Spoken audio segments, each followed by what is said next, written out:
I'm back, here to do part 2 of the Alexis meningitis story. And I hope I didn't rush through the last one too much. I can only do a 15-minute video at a time right now, so I was kind of rushing it a little bit, but I hope I got most of it through. But this one I want to go on about how we think she contracted the meningitis. So as I said, I did have Alexis in Amherst, which was about half hour away from where I lived at the time, and I never had any problems with birthing there. My sisters all had their babies there. It was never a question for me. So when I went into labor, I had gone in just for I was 7 days overdue. I went in for my regular appointment, and they said, well, we're going to sweep your membranes and see if we can get things started. So they did that, and they put some cream on my cervix, and just like that, I was in labor. So my husband, of course, was working, and he had showed up in his work clothes, and they said, well, you can go home and change. Don't panic. This is going to take forever. So I had an incredibly fast labor. It was 6 hours from the time that they swept my membranes to the time that I had Alexis. And so once I did that, I went to my room and started, contracting and whatever. Now, this is my one and only baby. I've never been in labor before, so I don't realize what's going on. But I was left in that room pretty much for 4 hours, I think it was. I did have a nurse come in and check me. I don't know if she checked my dilation or not, but just came in to basically check on, just to see I was still there, I guess.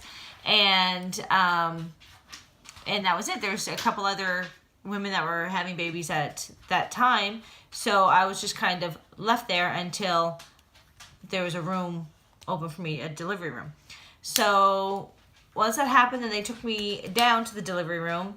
Again, I wasn't hooked up to any monitors, nothing like that. They take me down to the delivery room, and again, I am not hooked up to any monitors, no fetal monitors, nothing. And I don't know that this is not the norm. This is my first baby.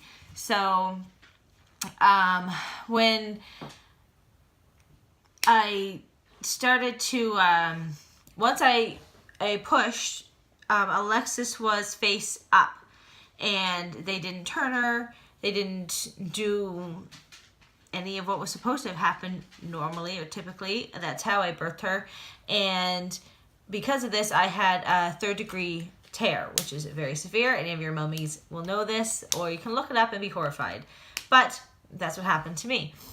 And also, sorry, back up a little bit. They did have to break my water. So that will come back to the meningitis story here in a minute. So they did end up breaking my water at one point. So anyway, I had a 3rd-degree tear, but I didn't even know what this was. The doctor told me. I was just like, okay. And I did this all naturally, by the way. I didn't have an option to have an epidural or any of that. It was all natural, no painkillers whatsoever. So, so that's fine. And I'm not sure how long it was after I had Alexis that I noticed that she had like a little cut or scratch on her head, which came to find out, or that we figured that when they broke my water, they must have bumped her head. And that's where we originally thought that maybe she got the bacteria that she, which still actually may have been kind of the opening point for where she got it. But again, we're not 100% sure. So anyway, years later, after I've had Alexis, and my one niece has had a baby. And so, how's the difference? So Alexis would have been 2 or 3 at this point.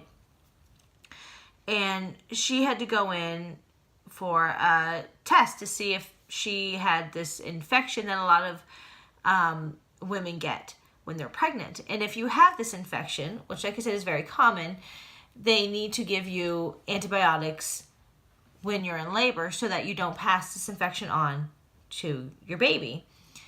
And my niece did have this infection, so she had to make sure that when she went to labor that she was there in lots of time to get this antibiotic. So as I heard this, and then I got to thinking, I said, I don't think I was ever tested for that. Like, I don't ever remember having this test done for this infection. So I looked it up on what this infection is and what, excuse me, and what it could do.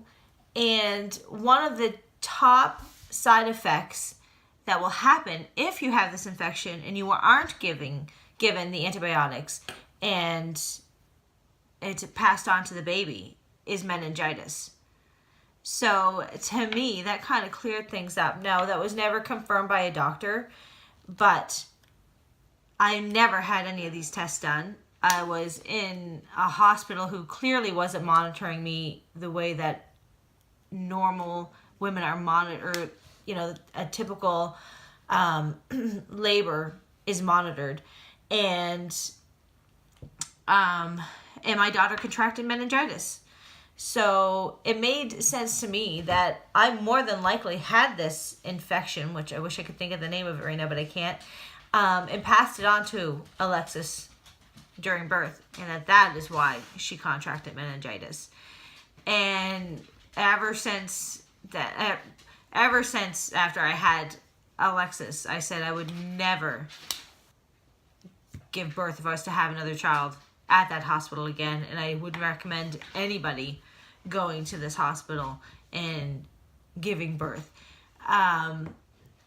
My doctor so they had to bring in a specialist for me because I had a 3rd-degree tear to fix me up, and he was fantastic, and actually he has a really bad reputation, but he was fantastic with me, and I really liked him. When I was in labor, and like I said, this is all natural, so I'm not numb in any way, shape, or form.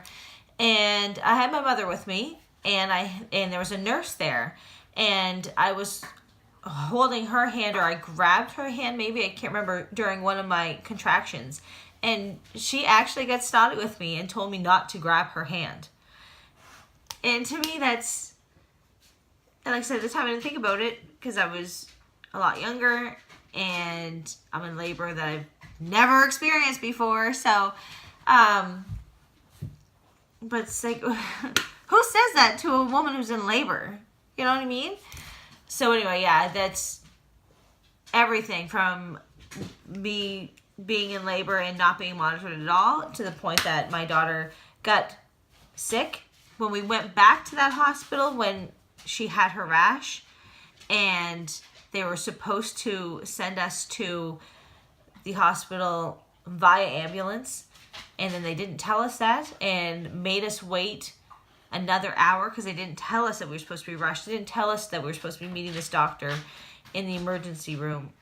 And we waited for another hour and a half before somebody found us because they were waiting for this ambulance to show up with this baby.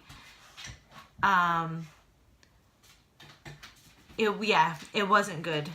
And I hope nobody ever has to go through something like that with their child or children or anything, because it was one of the most stressful times of our lives, that's for sure.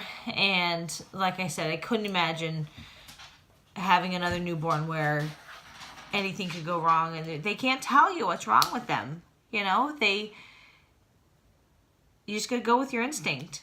And like the doctor said, always listen to your mother's instinct because that's why you have it.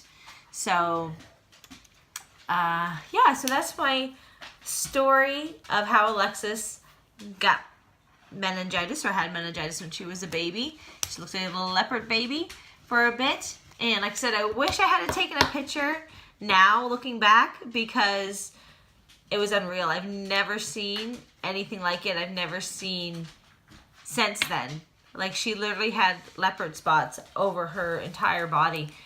But I remember vividly just being in the hospital and thinking, I don't want to remember this. I don't want to take pictures. I don't want to see her with the, IV in her head and everything hooked up to her. Like, this isn't something that I want to remember forever, right? Now looking back, with her being healthy and everything worked out good, I do wish I had some videos or some pictures to look back on and kind of show her, now that she's older, what had happened. But the doctors in Moncton were fantastic. That hospital was awesome. The nurses were wonderful. My doctor, whose name was Dr. Hertz, which is funny, I would pay to have her. She was amazing. She was amazing with me, with my family, especially with Alexis, of course. And if it wasn't for her instinct, if it wasn't for the fact, because she told me, she said she went to bed that night after talking to the Amherst Hospital, and she said something woke her up in the middle of the night and said, I need to see this baby and I need to see her now. And that's when she called the Amherst Hospital and said, send them by ambulance to me now. So if it wasn't for her instinct to have us sent there, this could have had a different ending. But I'm glad, so happy for and blessed to have had that doctor and somebody else looking over my daughter at that time. And now I have a beautiful, healthy, energetic 7-year-old now. So that's the story of my baby girl, and that's the end. If anybody has any questions, let me know. If there's any other story times or anything else that I could add to the story, let me know, and I'll make another video. Talk to you guys later. Bye.